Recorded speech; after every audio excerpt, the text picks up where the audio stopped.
2007ರಲ್ಲಿ ಕೇಂದ್ರ ಸರ್ಕಾರದಲ್ಲಿ ಲಲ್ಲೂ ಪ್ರಸಾದ್ ಯಾದವ್ ಅವರು ರೈಲ್ವೆ ಸಚಿವರಾಗಿದ್ದರು. ಆ ಸಂದರ್ಭದಲ್ಲಿ ಅಂದಿನ ಮಡಕ್ಸಿರಾ MLA ಆಗಿದ್ದಂಥವರು ನಮ್ಮ ರಘುವೀರ್ ರೆಡ್ಡಿಯವರು, ನಾನು, ವೆಂಕಟರಮಣಪ್ಪನವರು ನಾವೆಲ್ಲರೂ ಕೂಡ ಹೋಗಿ ತುಮಕೂರಿನಿಂದ ರಾಯದುರ್ಗಕ್ಕೆ ಇದು ರೈಲ್ವೆ ಟ್ರ್ಯಾಕನ್ನು ಮಾಡಿಕೊಡ್ಬೇಕು ಅಂತ ಹೇಳಿ ನಾವು ವಿನಂತಿ ಮಾಡಿದ್ವಿ. ಆ ಸಂದರ್ಭದಲ್ಲಿ ಅವರು ಮಂಜೂರು ಮಾಡಿ ಆ ಒಂದು ವರ್ಷವೇ ಬಡ್ಜೆಟ್ನಲ್ಲಿ ಪಿಂಕ್ ಬುಕ್ ಅಂತ ಇರುತ್ತೆ, ಆ ಪಿಂಕ್ ಬುಕ್ಕಿಗೆ ಸೇರಿಸಿದ್ರು. ಬಹುಶಃ 98, ನನಗೆ ಜ್ಞಾಪಕ ಇಲ್ಲ, ಹೆಚ್ಚಾಗಿ 98 ಕೋಟಿ ಸಿಂಬಾಲಿಕ್ ಆಗಿ ಹಣ ಇಟ್ಟಿತ್ತು ಅಂತ ಕಾಣಿಸುತ್ತೆ. ಅದಾದಮೇಲೆ ಲ್ಯಾಂಡ್ ಅಕ್ವಿಸಿಷನ್ ಆಗಬೇಕು ಮತ್ತು ಅದಕ್ಕೆಲ್ಲ ಪ್ಲ್ಯಾನಿಂಗ್ ಆಗಬೇಕು ಅಂಥೇಳಿ ಅದೆಲ್ಲ ಸ್ವಲ್ಪ ಸಮಯ ತಗೊಳ್ತು. ಆನಂತರ ಬಂದಂಥ ಸರ್ಕಾರ ಈ ಒಂದು ಯೋಜನೆಯನ್ನು ಕೈಗೆತ್ತಿಕೊಂಡಿಲ್ಲ, ಹಾಗೆ ಅದು ಮುಂದುವರ್ಕೊಂಡು ಹೋಯಿತು.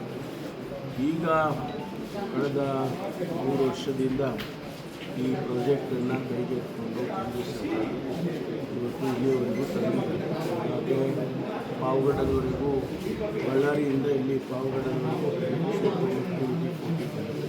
ಟ್ರ್ಯಾಕ್ ಹಾಕಿದ್ದಾರೆ, ಟೆಸ್ಟ್ ಮಾಡಿದ್ದಾರೆ. ಇನ್ನು ಪಾವಗಡದಿಂದ ತುಮಕೂರುವರೆಗೂ ಆಗಬೇಕಾಗುತ್ತೆ. ಅದು ಕೂಡ ಈಗಾಗಲೇ ಲ್ಯಾಂಡ್ ಅಕ್ವಿಸಿಷನನ್ನು ನಮ್ಮ ಜಿಲ್ಲಾಧಿಕಾರಿಗಳು ಸಂಪೂರ್ಣವಾಗಿ ಲ್ಯಾಂಡ್ ಅಕ್ವಿಸಿಷನ್ ಮಾಡಿಕೊಟ್ಟಿದ್ದಾರೆ. ಆ ಕೆಲಸವೂ ಕೂಡ ಈಗ ತ್ವರಿತಗತಿಯಲ್ಲಿ ತುಮಕೂರಿಂದ ಪಾವಗಡದವರೆಗೂ ಆಗಬೇಕು ಅಂತೇಳಿ ನಮ್ಮ ಚೀಫ್ ಇಂಜಿನಿಯರನ್ನು ವಿನಂತಿ ಮಾಡಿದ್ದಾರೆ.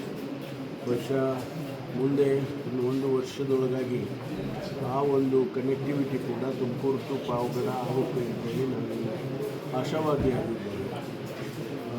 ಅದು ಸಂಪೂರ್ಣ ಆದರೆ, ತುಮಕೂರು ಟು ರಾಯದುರ್ಗ ಸಂಪೂರ್ಣ ಆದರೆ ನಮಗೆ ಬಹಳಷ್ಟು ಸಮಸ್ಯೆಗಳು ಬಗೆಹರಿಯುತ್ತವೆ.